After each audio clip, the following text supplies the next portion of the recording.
Welcome to Beyond the Name. I'm Minister Anthony Hitch, and I want to welcome you personally to the channel, the Shepherd Network. Whether you believe in God, are still figuring things out, or you've been reading the Bible for a long, long time, I'm just glad that you're here. All right. I'm glad that you're here because this series is not about religion, nor is it about pressuring you. Okay. It's about understanding the Bible in a real and simple way and also learning what these stories actually mean for our lives, all of our lives today. So, today we're talking about Eve. So, let's get into it. Now, I'm going to keep this simple. Eve is one of the most well known people in the Bible. Okay. Even people who have never read the Bible at all have heard her name. But a lot of people only know a small portion or part of her story. So today we're going to slow it down a bit and understand her in a clearer way. Eve is first introduced in the beginning of the Bible, the book of Genesis. She is known as the first woman, and her name is connected to life. That alone is important, okay? Because it shows us that she was not randomly created. She is and was not an accident. She is part of God's plan for life and humanity. So, from the beginning, Eve, in fact, represents something simple but very powerful. She represents connection, she represents life, and she represents relationship. She shows us that people are not meant to live alone or disconnected. We are created for relationship with God and with each other. Now, um her story something very important takes place. Now she is placed in a garden called Eden. This garden represents peace, order, and closeness with God the Father. Everything is clear at the beginning. There's no confusion, there's no mess, no chaos. There is just life, peace, and direction. But then another voice enters the story. You guessed it, the serpent. Okay? And the way this voice shows up is important. You see, it doesn't come with force, right?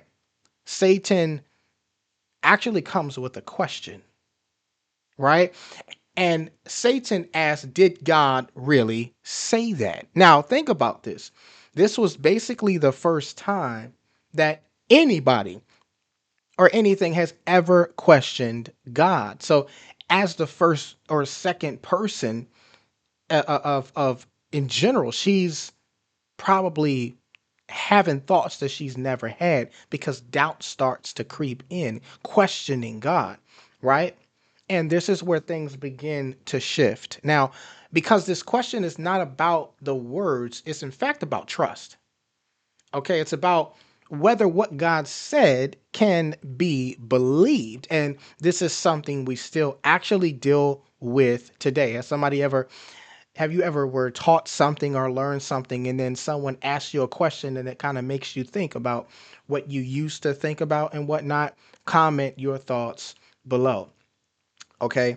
Now, Eve is now in a moment where she has to decide what to believe.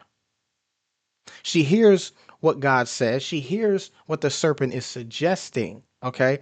And she has to choose which voice to trust.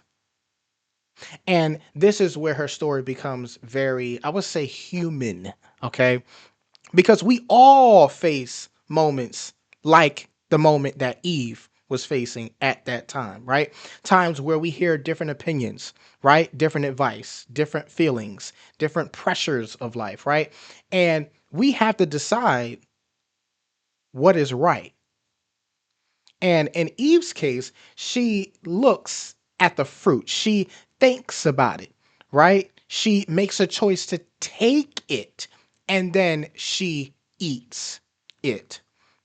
And this choice actually changes everything. Okay. I usually say that life is about choices, and the choice that she made, man, I'm not sure she had any idea how detrimental that choice was. Okay. But it wasn't just for her. Okay. The choice that she made when it changed things, it wasn't just for her, but for the world around her. Again, she didn't know this at that time. But after this particular moment, the Bible shows that things become different. There is now awareness of wrongdoing. Okay. There's for the first time confusion. This is separation from the peace that they once had, and life becomes a lot more difficult. But Eve's story is not just about one decision. Okay. It's about something deeper. It shows us how easy it is to be influenced. Okay. It really does. It shows us how important it is to know what voice that we are listening to, right? Hope that I'm making sense to you guys. And it shows us how decisions can shape our future. And this is where I want you to really think with me here, okay? Because I'm thinking about this too as I'm telling you this. Because Eve's story is not just history, as some people may say. It is, in fact, a reflection of real life, right? Every day we are hearing voices as well, right? Voices of fear, voices of doubt, voices of truth. And we all have to choose which voice to follow. So, the real message in Eve's story is not just about what she did. I know a lot of people like to focus on that, but I believe that it's about learning how important it is to be careful with what we listen to. Okay? Who we listen to. Because what we listen to can shape what we believe. What we listen to can, in fact, shape what we believe. And what we believe can shape how we live.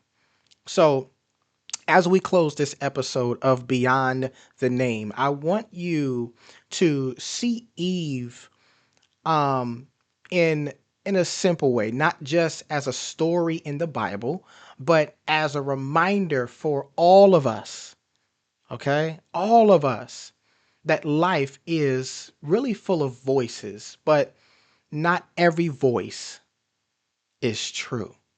Is the voices that you are around, the people that you are around, are they betraying you? Are they gossiping? Are they complaining? Are they deceiving you? Are they manipulative, or are they loving? Okay. Are they caring?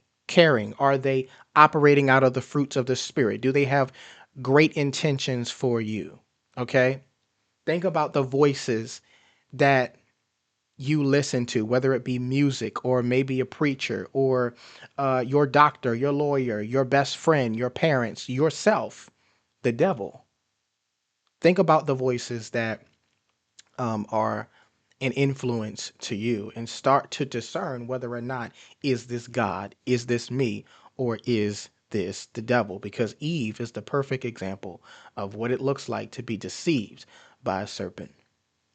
So thank you for watching Beyond the Name. I'm Minister Anthony Hitch, and in this series, we are just simply going through the Bible in a real and clear way. Now, not to confuse anybody, but to help people understand, because every name in the Bible has a meaning, okay? And every story can teach us something about life. My prayer is that this helps you think deeper and grow stronger and understand God's word more clearly wherever you are on your journey. Because at the end of the day, God is still speaking. Amen. And he still wants to guide us. So I'll see you in the next episode. God bless you.